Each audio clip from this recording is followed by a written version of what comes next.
Coley here, new Pragmatic Party. The Pragmatic Party is a vehicle for political commentary. I attempt to find the Tao of politics, right? When I refer to Tao, I mean the flow, the way, the pocket, the flow state when you just feel like everything's going right. The more you're in tune with it, the better your relationships go, the more efficient you are in pursuing your dreams and goals, and life just seems to have a little better balance and ease.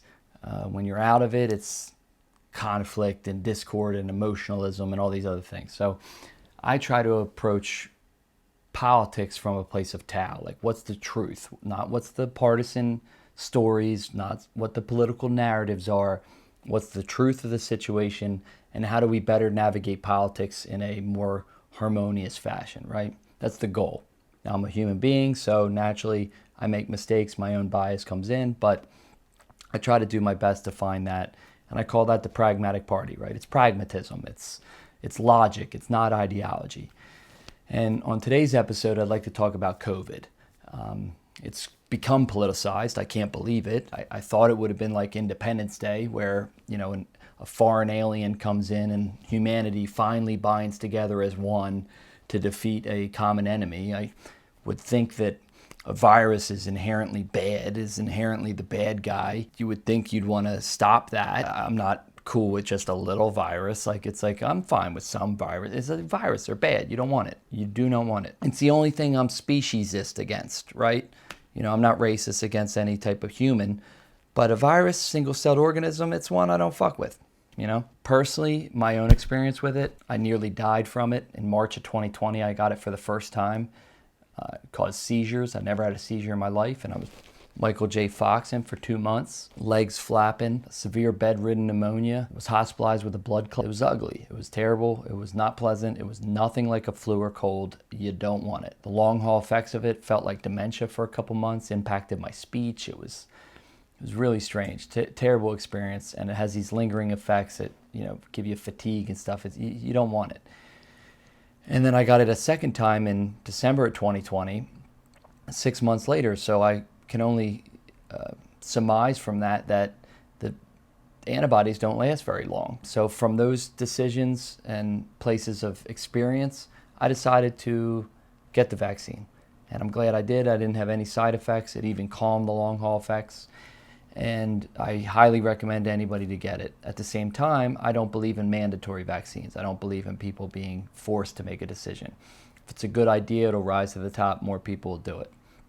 So I think it is a good idea. So I think more people will do it. The more you come into experience with others who have had it or died from it, the more you're going to realize this is some serious shit, and I need to protect myself. For those of you who are against vaccination and tend to think we should have kept the economy open and want to be more open and get back to normal life, I say thank you. As opposed to demonizing you and saying you're wrong, I'm right, you're killing us. I appreciate you for reminding us that life must go on. We need that. You remind us that life must go on. We can't live in fear. Think outside the box. Be free thinkers. Don't just listen to the narratives. And I see where you're coming from. I mean, if you haven't had a personal experience with it, why would you know or think that it was bad? You just see what you see on the news. And to those of you who are pushing for masking, social distancing, quarantines, testing, vaccination, I thank you too, because you remind us to take care of ourselves and be safe and think about the common good and what can be best for us as a society as a whole. So to me, those two different views are yin and yang. You need a little of both to navigate in your life. For me, the balance was get the vaccine and continue living. Don't let my past experience with COVID scare me into not going for the future I deserve. For those of you who don't believe in it as much or are against vaccination or might have had a personal experience yourself, maybe a family member who had autism because of vaccination or some other side effect, you got to understand that too.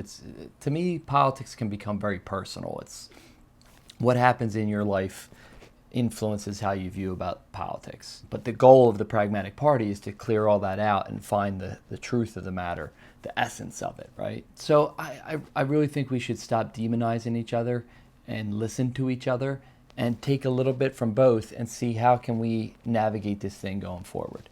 It's on everybody to make their own personal decisions. I believe in that. I don't believe in mandatory anything. But also, you do got to wear a seatbelt. You do got to get car insurance. So when you're in a common society, we have to agree on common rules on how we're going to deal with each other. And certainly don't let it get to this Civil War rhetoric. That's fucking insane, foul, and utterly disgusting.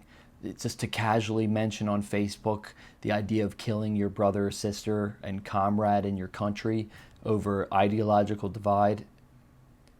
We went through that once before in the 1800s. It was disgusting, it was foul, a lot of people died, and it was hurtful. So don't even go there.